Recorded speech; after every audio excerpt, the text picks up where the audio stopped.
A continuación, Noticiero Telesucesos. Clasificación A. Apto para todo público. Un noticiero pensado para usted porque se lo merece. Nos acercamos a la realidad desde diferentes perspectivas. Noticiero Telesucesos.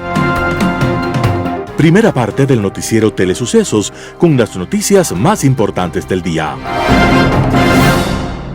Amigos, bienvenidos a una edición más del Noticiero Telesucesos. Hoy día martes 14 de diciembre del 2021. Hoy se celebra el Día Internacional de la Radio y Televisión en favor de la infancia. Recuerden que este noticiero llega gracias al auspicio de Preescolar El Parque. Usted, padre de familia, está buscando un preescolar que se adapte a las necesidades de su hijo y que además garantice la entrada en las principales instituciones y unidades educativas de Ecuador y de Quito. Preescolar El Parque es la solución. Comuníquese al 0997 37 20 81. Comenzamos con la información. Un día como hoy. A finales del siglo XIX, cuando el mundo seguía sin ser enteramente conocido por los humanos, nació un niño decidido a ser explorador. Era noruego, se llamaba Roald Amundsen y con los años acumuló estudios, experiencia y la más severa formación física y mental. Amundsen quería acabar de descubrir el mundo. Lo primero que logró fue el paso del Mar del Norte, navegando desde Europa, cruzando el Ártico para llegar a Norteamérica. Aquella proeza hizo a Amundsen el más famoso personaje del mundo. Era más admirado que todos los astronautas o actores de cine o deportistas que hoy conozcamos. Pero Amundsen quería más y su siguiente gran hazaña fue la conquista del Polo Sur, en una epopeya que todavía el mundo recuerda. En esa expedición llena de heroísmo, participó en una carrera paralela contra el inglés Robert Scott, quien cuando llegó al Polo Sur encontró flameando la bandera noruega puesta por Amundsen y sus hombres. Aquella derrota y otros errores de Scott produjeron una tragedia épica, porque todos murieron de hambre y de frío en medio de las soledades del continente antártico. El vencedor había sido aquel explorador noruego a quien todavía le faltaban páginas heroicas por llenar en su vida. Roald Amundsen estaba llegando al Polo Sur un día como hoy, en pleno verano antártico, un 14 de diciembre de 1911. Y aunque aquella aventura se saldó con una gran dosis de dolor, en medio de las soledades blancas del Antártico, todavía queda la huella de su enorme heroísmo. Las principales noticias del día. Titulares. Borrador de informe derogaría el 94% de la ley de comunicación. Impuesto al patrimonio pasará a primer debate. Informe final sobre ley que garantice el aborto en caso de violación estaría listo para la primera semana de enero de 2022. La gran mayoría de los parques de Quito está en mal estado. El 30% del presupuesto para repavimentar ya fue utilizado. En novedades legales, la Corte Constitucional ejerció control de constitucionalidad de la disposición interpretativa única de la Ley Orgánica de Apoyo Humanitario. En el segmento de opinión, Ecuador de buscar acuerdos para garantizar un mejor futuro, la reforma petrolera del gobierno de Lazo. Los editoriales serán de Monseñor Julio Parrilla, al amparo del derecho. José Hernández, robar al Estado es muy rentable en Ecuador. Fernando Balseca, personas y personas. Simón Espinosa, París y Navaja. Martín Payares, las activistas radicales cruzan una línea roja. Noticias del día. Borrador de informe derogaría el 94% de la ley de comunicación. La posibilidad de derogar 113 de los 119 artículos, el 94% de ellos en la Ley Orgánica de Comunicación, aguarda por el primer debate en la Asamblea. El análisis de este cuerpo legal tiene como base el proyecto que el presidente Guillermo Lazo envió a la Asamblea el 25 de mayo pasado, un día después de asumir el poder, cuando derogó el reglamento de la Ley de Comunicación.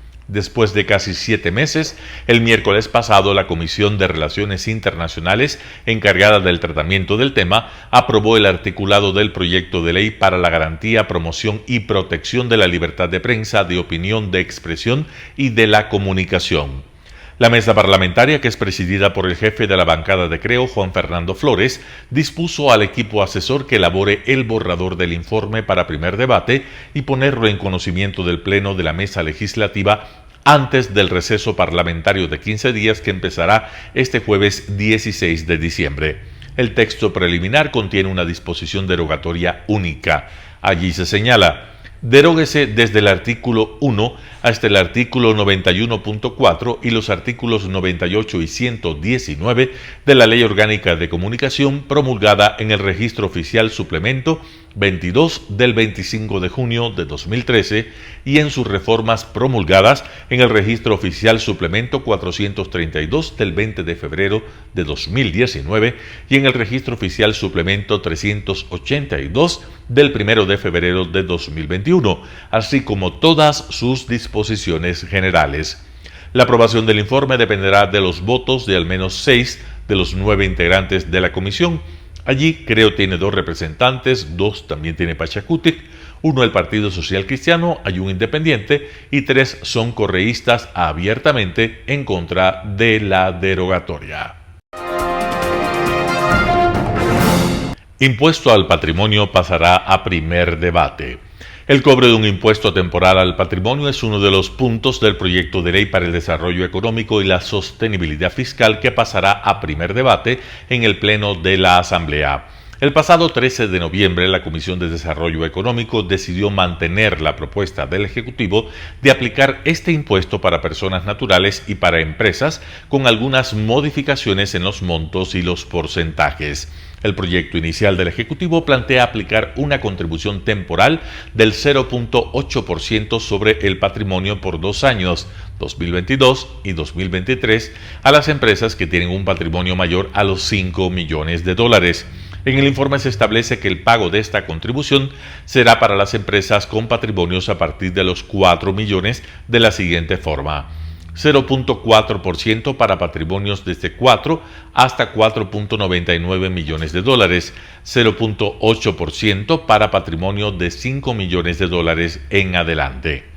En el caso de la contribución especial para personas, el informe concuerda en que se aplique por una ocasión en 2022. En este caso, el proyecto de ley del Ejecutivo planteó que rige para quienes tengan un patrimonio individual a partir de $1 millón o $2 millones en sociedad conyugal. Para ello se dispuso el porcentaje del 1% sobre el patrimonio de $1 millón, 1.19 millones de dólares, y del 1.5% a partir de 1.2 millones de dólares. Ahora, en el informe se establecen 3 porcentajes de contribución. 1% para patrimonios de $1 millón a 1.19 millones, 1.2% para patrimonios de 1.2 millones a 1.49 millones y un impuesto del 1.5% para un patrimonio desde 1.5 millones de dólares en adelante. El documento de la Comisión reconoce la necesidad de la aplicación de una contribución especial, tal y como la ha señalado el Ejecutivo anteriormente. Sin embargo, dicha necesidad no puede confundirse con una justificación para vulnerar el derecho a la propiedad privada. Bajo ningún concepto se plantea una contribución con fines confiscatorios, dice el informe.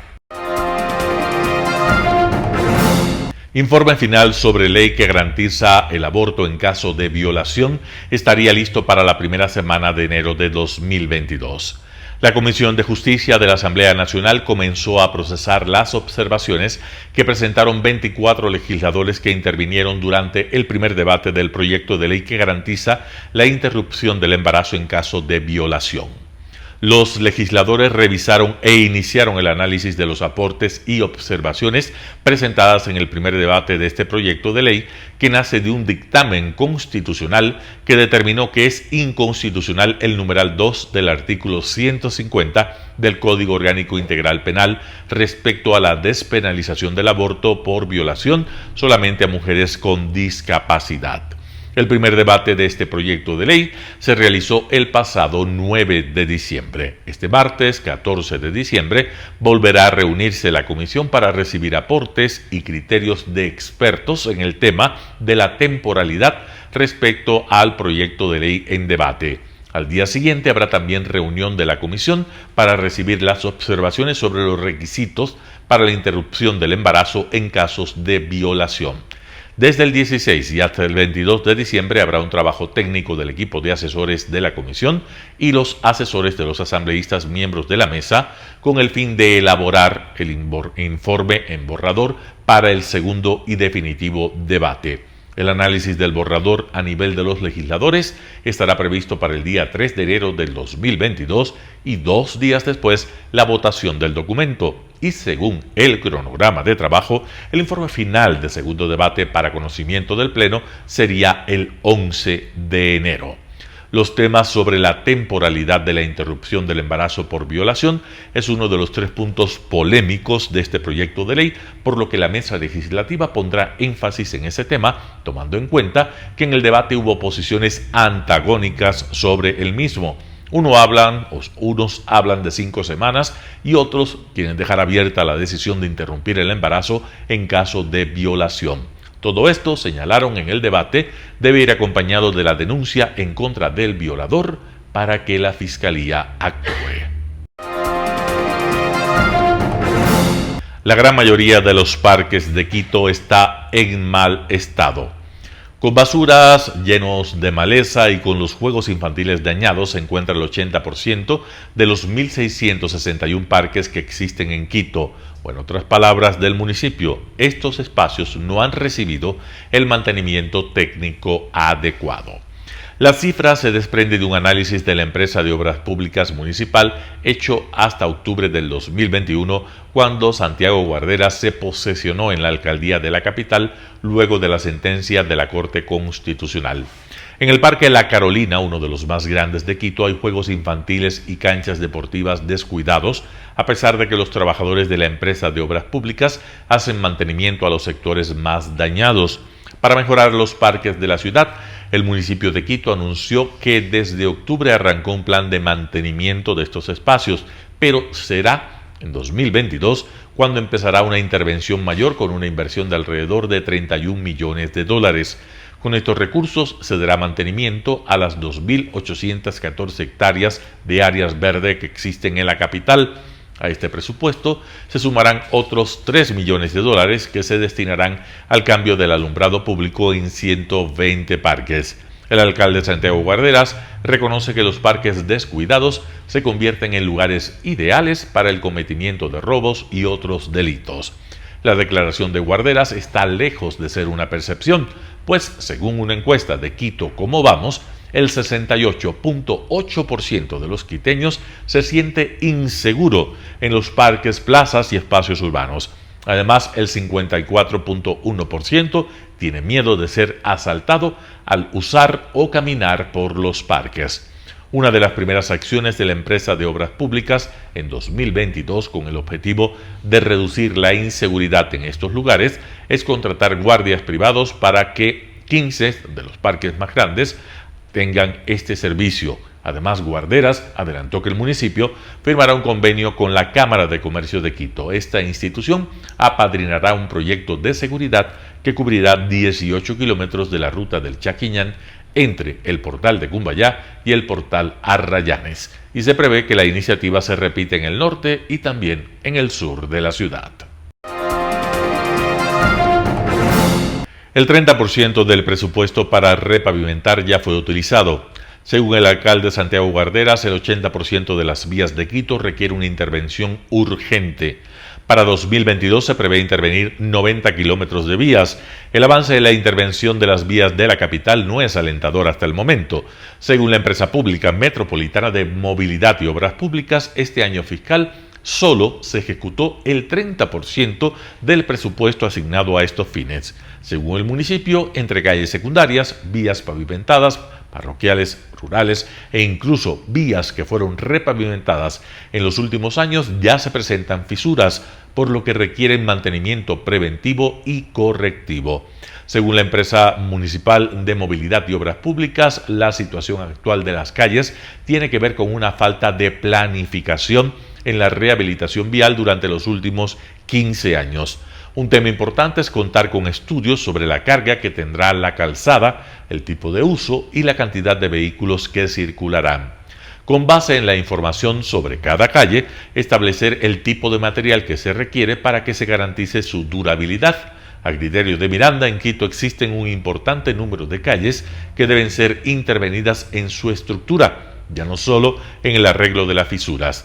En este último año el municipio intervino solamente 23 kilómetros y en eso ha invertido 3.9 millones de dólares. En lo que tiene que ver con el bacheo, entre enero y noviembre de 2021, el municipio invirtió 2.5 millones de dólares.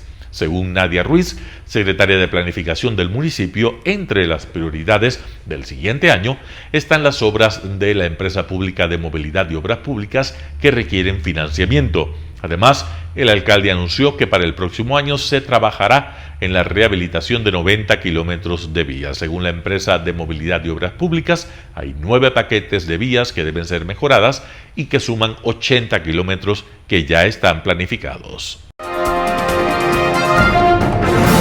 Novedades legales a cargo del estudio jurídico Naranjo Martínez. Novedades legales. La Corte Constitucional ejerció control de constitucionalidad de la disposición interpretativa única de la Ley Orgánica de Apoyo Humanitario.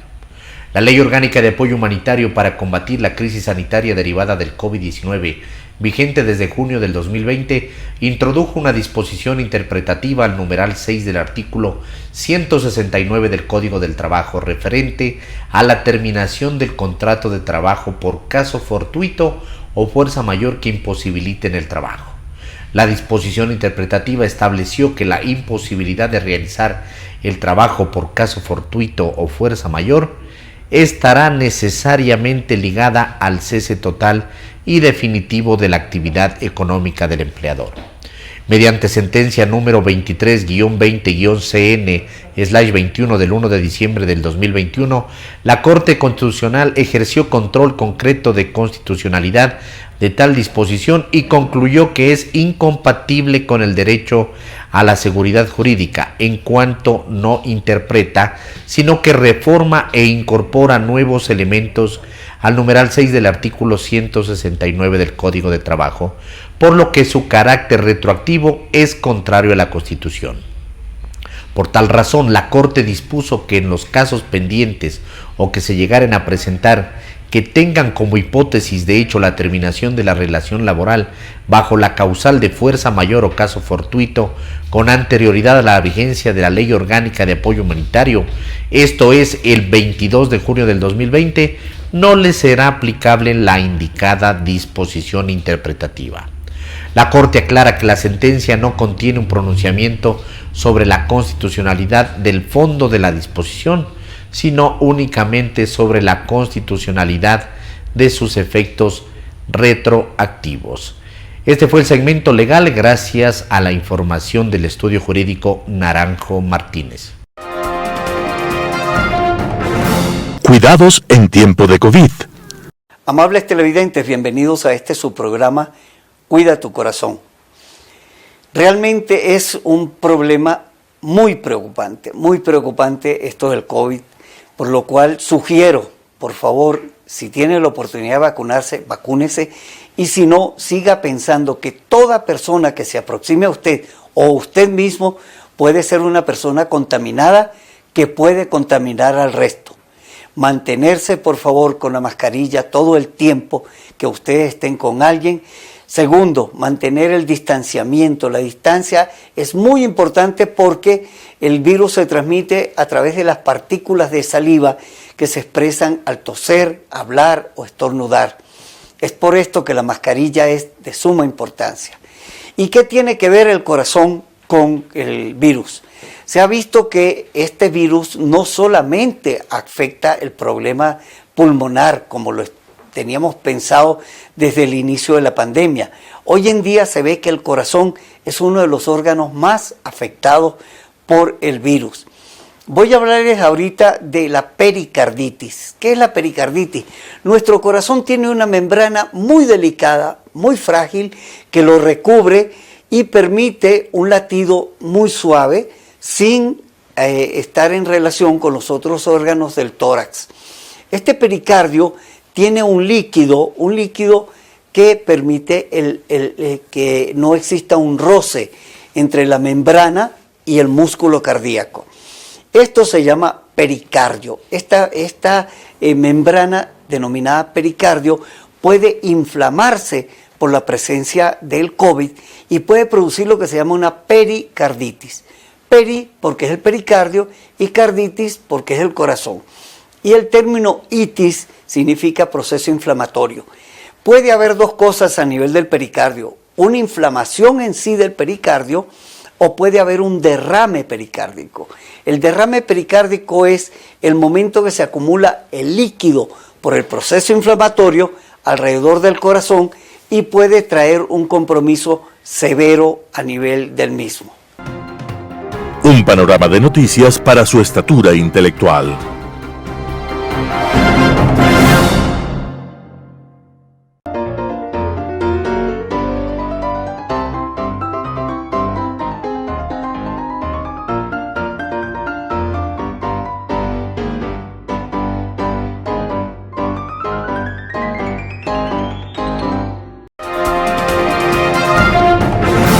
Opinión. Saludos cordiales, amigas y amigos. Vamos a tratar lo que es la reforma petrolera del gobierno de Lazo. Esta reforma ya está publicada en el registro oficial 587 del 29 de noviembre de 2021. Contiene 120 páginas. La Ley Orgánica para el Desarrollo Económico y Sostenibilidad Fiscal tras la pandemia COVID-19. Aquí está. Esta es la portada del registro oficial, de manera que, amigas y amigos, yo recomiendo que ustedes se bajen la ley para que la lean artículo por artículo, tanto lo que tiene que ver con materia tributaria como a la reforma petrolera.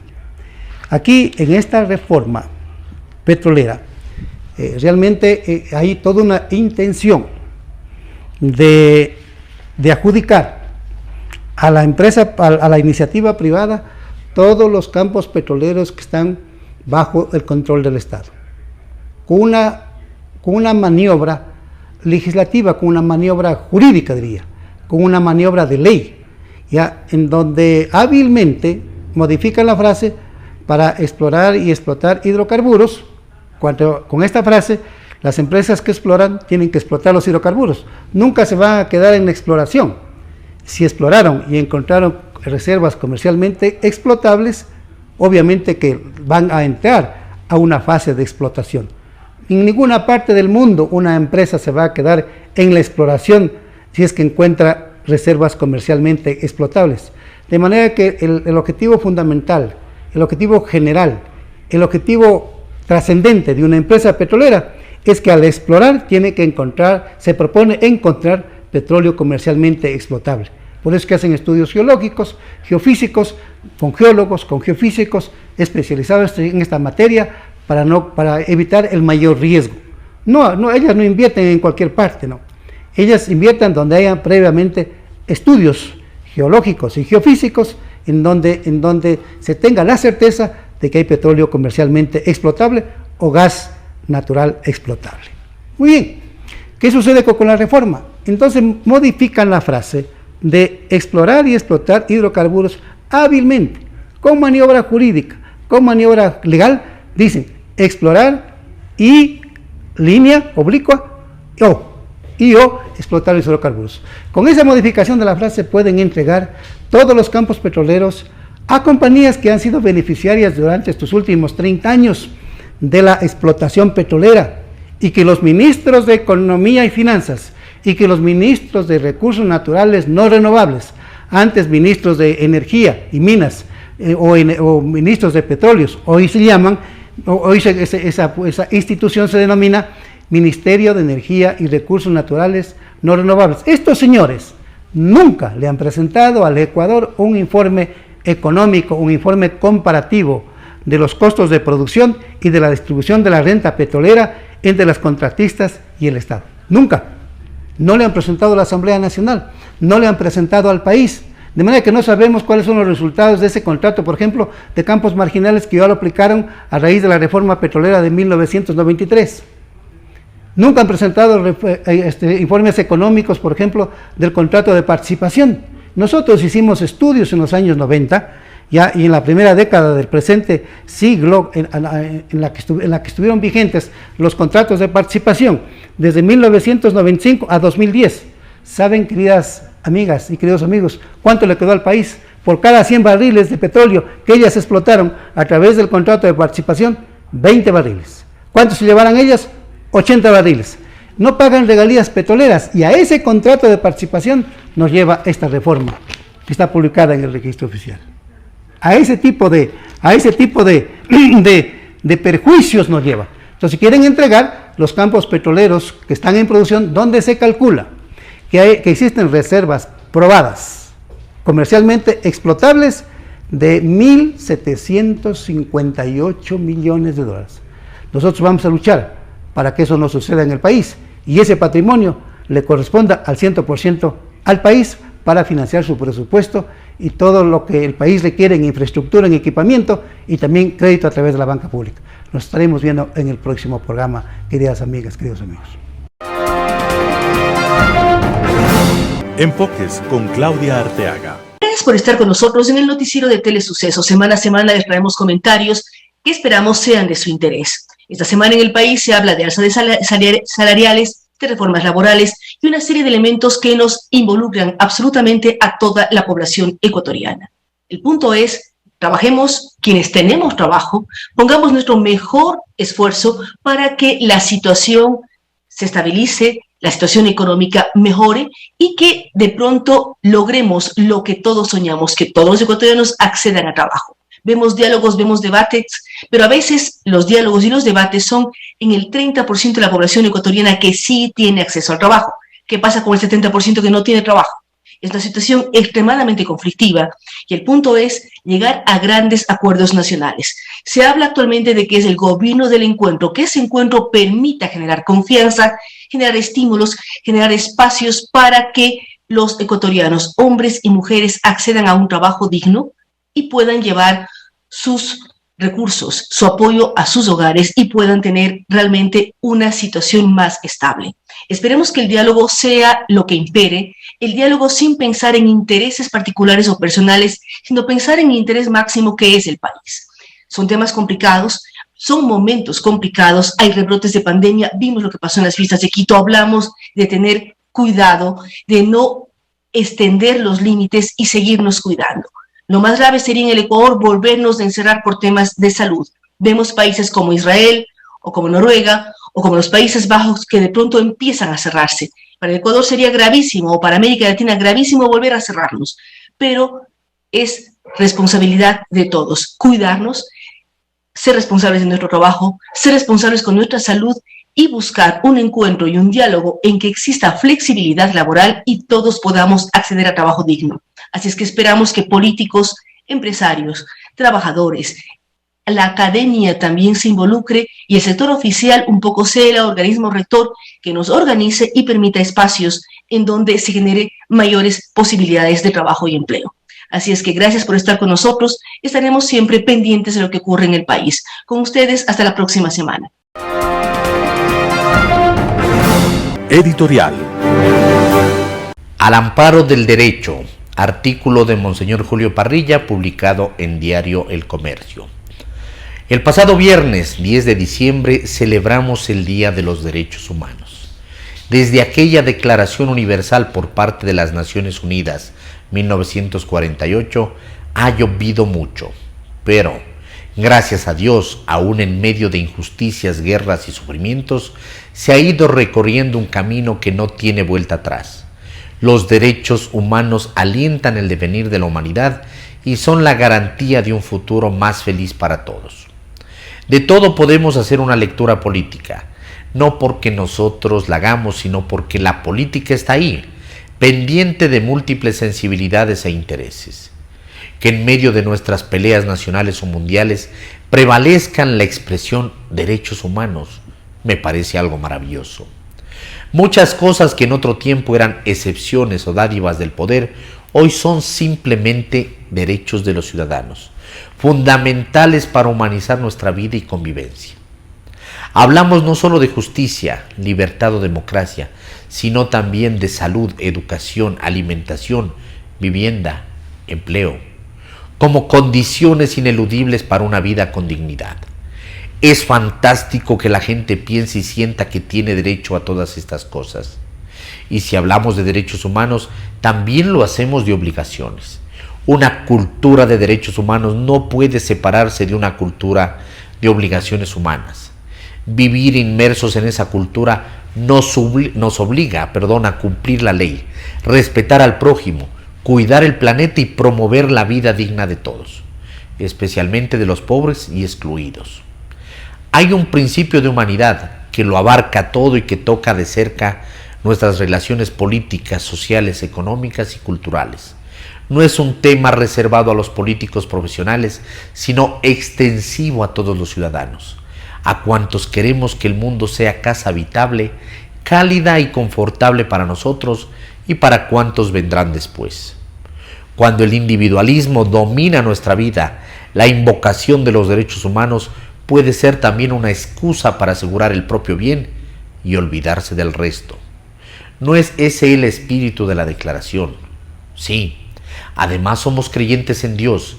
El respeto y la promoción de las personas se convierte para todos en una aventura colectiva y fraterna. Nunca estaremos bien y la paz social se verá siempre amenazada mientras los que viven a mi lado estén mal. La evasión fiscal, pongo por caso, no es solo un tema jurídico o legal. Dejen la cuneta de la vida y del desarrollo a los empobrecidos del mundo, a los hambrientos de pan y de esperanza. Trabajar a favor de una cultura de derechos se vuelve muy difícil si no hay al mismo tiempo una cultura solidaria. Los medios de comunicación social nos ayudan a ver en tiempo real y a comprender la terrible inequidad que marca la vida del mundo y, sin salir de casa, de nuestro Ecuador. Declaraciones, constituciones y leyes nos sitúan ante la necesidad de una mayor coherencia y, por supuesto, solidaridad. Artículo de Monseñor Julio Parrilla, publicado en Diario El Comercio. Robar al Estado es muy rentable en Ecuador. José Hernández, 4 Pelagatos. Esta noticia reventó en Brasil con motivo del escándalo conocido como Lava Jato.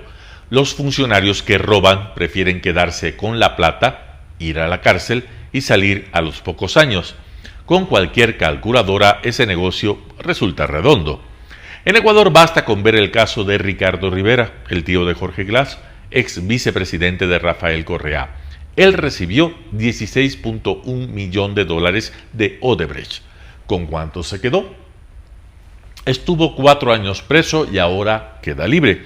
Rivera es el eslabón débil de Jorge Glass. Todo su mérito radicó en ser su tío.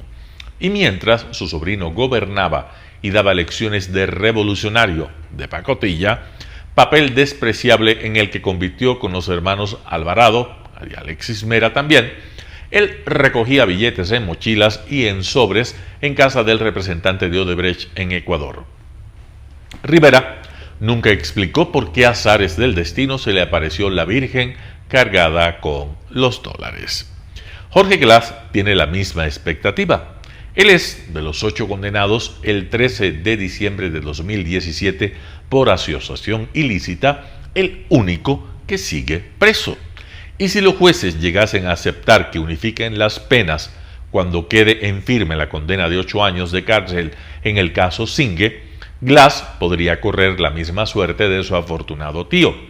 En su caso, claro, las sumas en juego son mucho mayores. Algo no está bien en la ley, o en la justicia, o en las dos, porque el caso Rivera, peor si ocurre lo mismo con Glass, se erige en el paradigma perfecto de lo que no debe ser la justicia. La lección que deja es que puede ser muy rentable ser delincuente. Los ahorros de Glass y su tío nunca hubieran podido ser obtenidos trabajando honradamente. ¿Y cuál es el costo?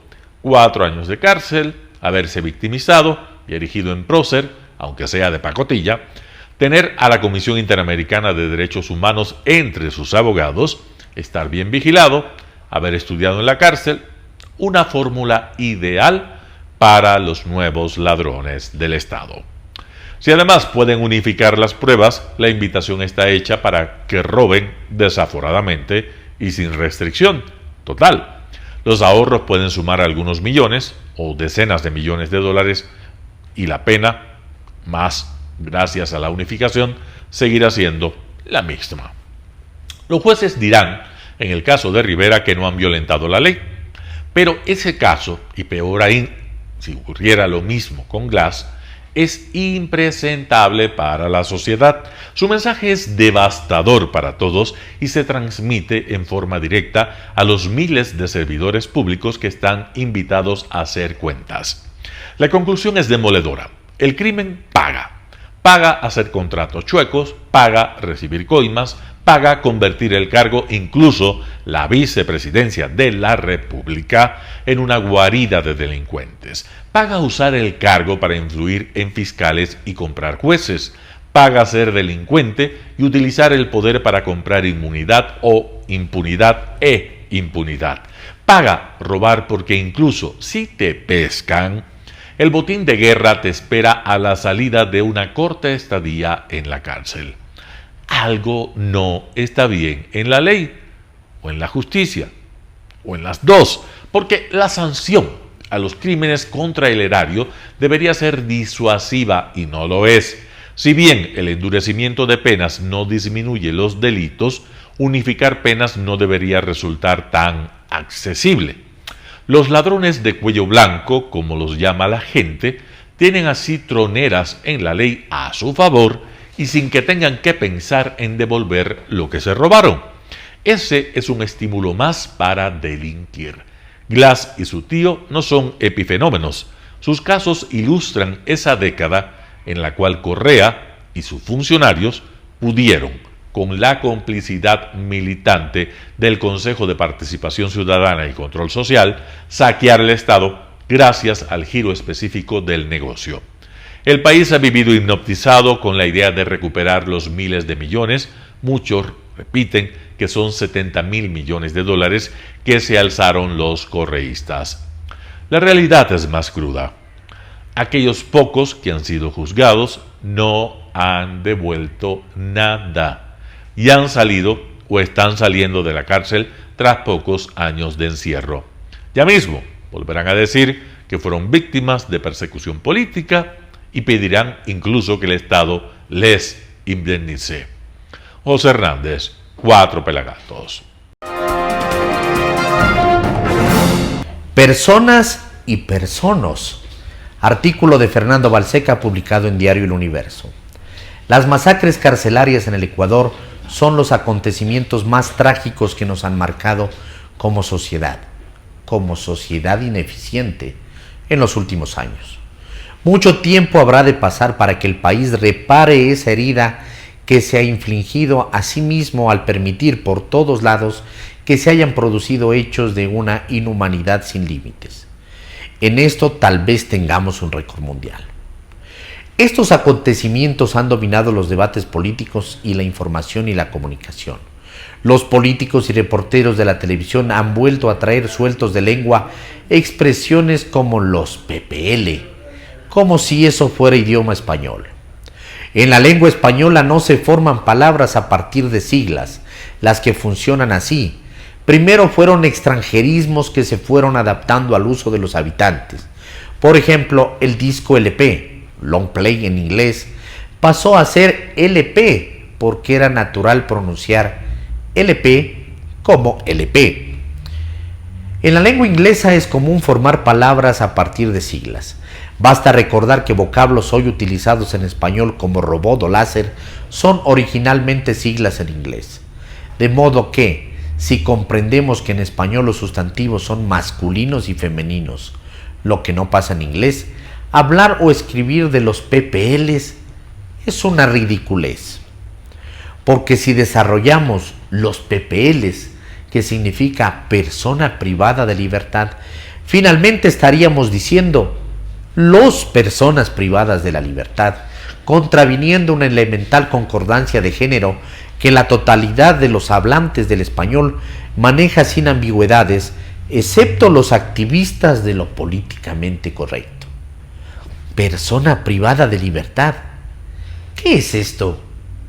Una persona privada de libertad ha sido, es y seguirá siendo un preso, un reo, un detenido. ¿Cuál es la ofensa de nombrar como preso o alguien que está apresado?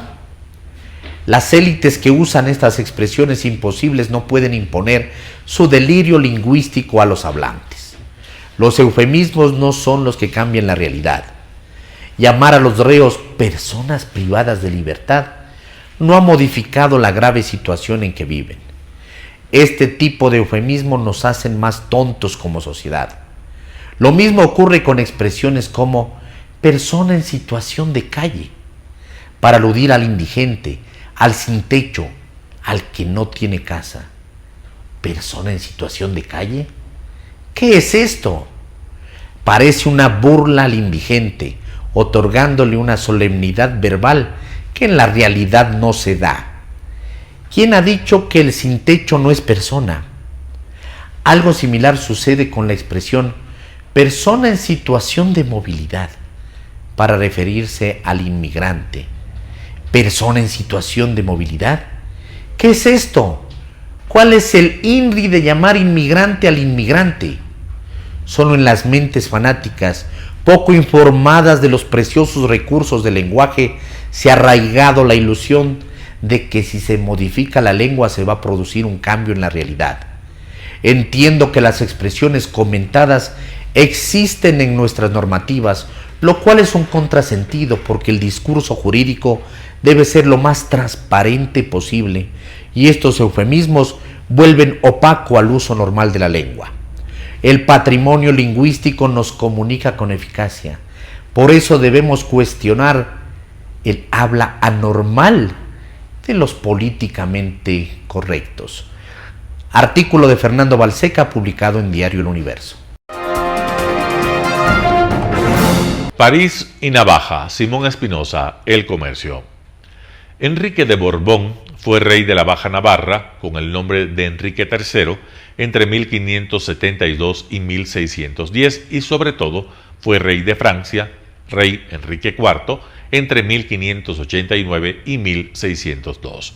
No era católico, sino hugonote, esto quiere decir un calvinista francés, por lo que para reinar con paz en una Francia tradicionalmente católica y en un tiempo de feroz guerra religiosa, se convirtió al catolicismo. Consagrado rey en la Catedral de Chartres en 1594, pudo entrar a París ese mismo año. Por esto se le atribuye la frase «París bien vale una misa». Extremo realismo político de ese amado rey. Si el presidente Guillermo Lasso hubiese pactado con el correísmo por la ley tributaria, ¿habría dado una primera prueba de sabio realismo político? Por una parte, sí, y por otra, no. Millones de dólares de su propio bolsillo gastados en sus 3 candidaturas presidenciales, obediente a la voz del cielo para que empiece a salvar a Ecuador, asediado por todos los partidos, menos del suyo propio, experto en administración privada más que en pública, crucificado constantemente por todas las víctimas de los 2 gobiernos anteriores que le reclaman hacerles justicia, una justicia que implica pago de deudas con un erario insuficiente por la corrupción. Heredero de problemas casi insolubles, minería y petróleo o conservación del ambiente, federalismo indígena y terrorismo indígena versus unidad nacional. Estado a punto de caer en narcoestado. Miseria de 6 millones de ecuatorianos que malviven de hambre y sufren el desdén del resto. Recordados por la publicidad mediática de que la riqueza, el tener, el poder de comprar, trae felicidad. ¿Cómo retumbará esta crueldad mediática en esos estómagos vacíos y en esas cabezas desvanecidas? ¿Cómo gobernar en circunstancias tan contradictorias en medio de una ignorancia atroz y un canibalismo social irreflexivo? cómo solucionar la realidad pavorosa de violaciones dentro de la familia con una legislación tan tenue para proteger a las víctimas, con ignorancia y falta de empatía en muchos fiscales, jueces y policías, con un país tomado por la corrupción universal y la apatía de los buenos ciudadanos y con una policía y unas fuerzas armadas sacrificadas al extremo y corroídas por algunos de sus miembros pronarcos? Si tú, lectora, si tu lector fueses presidente, ¿qué harías? ¿Pactarías? Por otra parte, en igualdad de condiciones, la explicación más sencilla suele ser la más probable. Es un principio conocido como la navaja de Ockham, porque lo anunció Guillermo de Ockham, que vivió entre 1280. Es un fraile franciscano, filósofo escolástico y lógico agudo. Por tanto, cuando Lasso, hombre de honor, cristiano cabal, persona de palabra, buen ejecutivo y político visionario, afirma que no ha pactado con el correísmo, es muy probable que la afirmación sea cierta. Guillermo Lasso tendría que ser Dios para solucionar tanta miseria moral, social, educativa, atroz y fea. No lo es. Ayudémosle con más sensatez y más valor. Simón Espinosa, El Comercio. Los activistas radicales cruzan una línea roja. Artículo de Martín Pallares publicado en el portal digital Cuatro Pelagatos. Si el lobby de un sector del feminismo y los asambleístas que se le adhirieron hubieran entendido que la tarea de la asamblea es simplemente acatar una orden de la Corte Constitucional y no omitir cosas que ésta dispone, no hubiera ocurrido el desastre que fue la sesión en que se discutió el informe para primer debate del proyecto para regular la despenalización del aborto en caso de violación. En lugar de limitarse a poner en práctica la orden de la Corte Constitucional, que, entre otras cosas, ordena a los legisladores a poner un plazo a la terminación voluntaria del embarazo en caso de violación, la Asamblea invirtió un día a debatir, a veces en términos filosóficos y hasta metafísicos, sobre el aborto en general y sobre el derecho a la vida. Fue como si la despenalización del aborto en caso de violación no estuviera ya en vigencia desde el 28 de abril por decisión de la Corte Constitucional. Como si se estuviera discutiendo sobre la legalización del aborto en general. Incluso como si por primera vez los legisladores se hubieran enterado de la decisión de la Corte y, además, como si el aborto en esas circunstancias fuese obligatorio, lo cual es completamente falso. Uno de los motivos por el cual la discusión se alejó tanto de la verdadera tarea que tiene que cumplir la Asamblea fue la polémica sobre el plazo para interrumpir el embarazo no deseado en caso de violación. Más allá de los argumentos y razones por los que el lobby feminista y los legisladores que lo apoyan y que redactaron el informe para primer debate pueden tener para no fijarlo, lo cierto es que la sentencia de la Corte Constitucional dice clara y taxativamente que el legislador debía fijar uno. Lo dice en el acápite sexto llamado Efectos de la presente sentencia. Se requiere de una legislación que fije los límites objetivos y técnicos dentro de los cuales puede ser efectuado legalmente, lo que incluye la necesidad de fijación de un tiempo máximo de gestación permitido, semanas, pues no le corresponde a esta Corte fijar las limitaciones temporales para la interrupción del embarazo.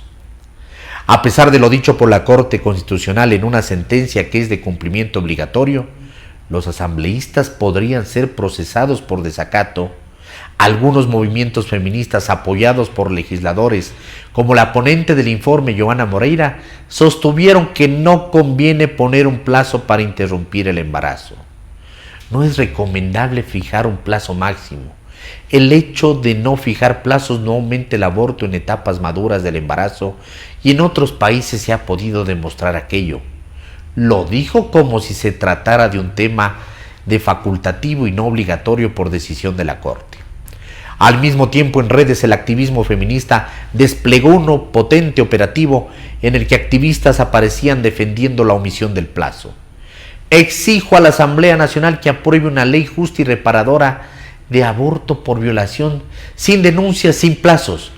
Aparecía afirmando la Cibel Martínez en uno de la decena de videos que circularon en redes sociales. No podemos aceptar una ley que contemple plazos, dijo en otro video la abogada y activista Verónica Potes. En realidad, la presión para no establecer el plazo viene de atrás. La Defensoría del Pueblo, cuando envió el proyecto a finales de junio, no fijó el plazo adhiriéndose a las recomendaciones y presiones del activismo y desacatando a la Corte Constitucional. Lo mismo hizo la Comisión de Justicia, de la que es miembro Joana Moreira, lo que produjo la airada protesta en esa comisión de dos de sus miembros cercanos a los movimientos llamados Provida, Ricardo Vanegas del Pachacutic y Sofía Espín del correísmo. Que no se haya fijado el plazo dio alas a los discursos de los sectores más conservadores al aborto y a su despenalización en caso de violación. Hubo legisladores que dieron discursos como si la sentencia de la Corte Constitucional no hubiera existido, y en las comisiones generales que hubo al inicio de la sesión, personas invitadas dieron discursos como si la Asamblea fuera a aprobar la legalización del aborto.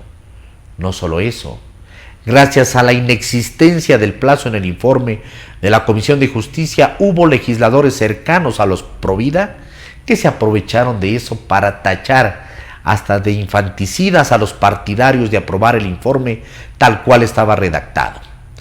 Ese fue el caso, entre otros muchos, de Viverina Correa, quien se abanderó del término infanticidio y que dijo que ella y aquellos que la acompañaban en su causa son la voz de los niños no nacidos. La sesión tuvo dos partes. La primera, en que hubo algo más de 22 intervenciones de personas en comisión general en que daban su opinión sobre el tema.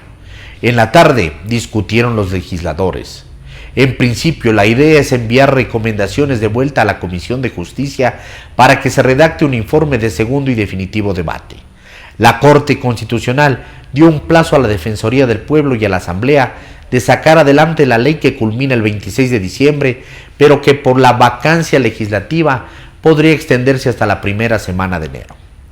Era obvio que la discusión iba a ser compleja, pero omitir el tema del plazo y hacer una campaña para no fijarlo potenció y legitimó el discurso antiderechos de las mujeres que sostienen las fuerzas que, en el fondo, buscan cualquier pretexto para desacatar la orden de la Corte Constitucional.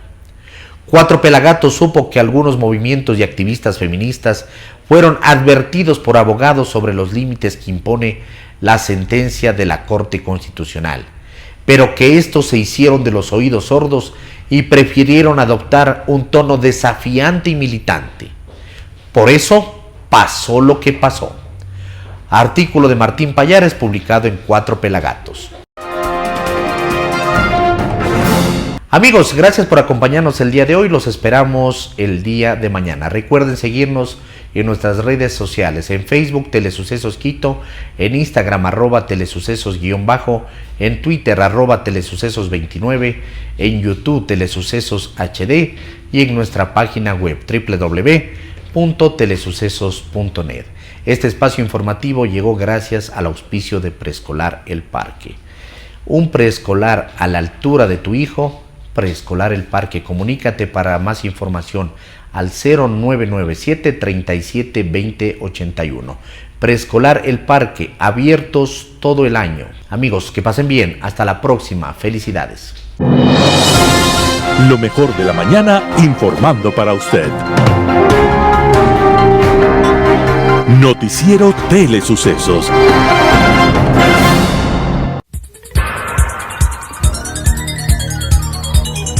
Las opiniones vertidas en este espacio por la producción y dirección del programa son de exclusiva responsabilidad de sus autores y de quienes intervienen en ellos.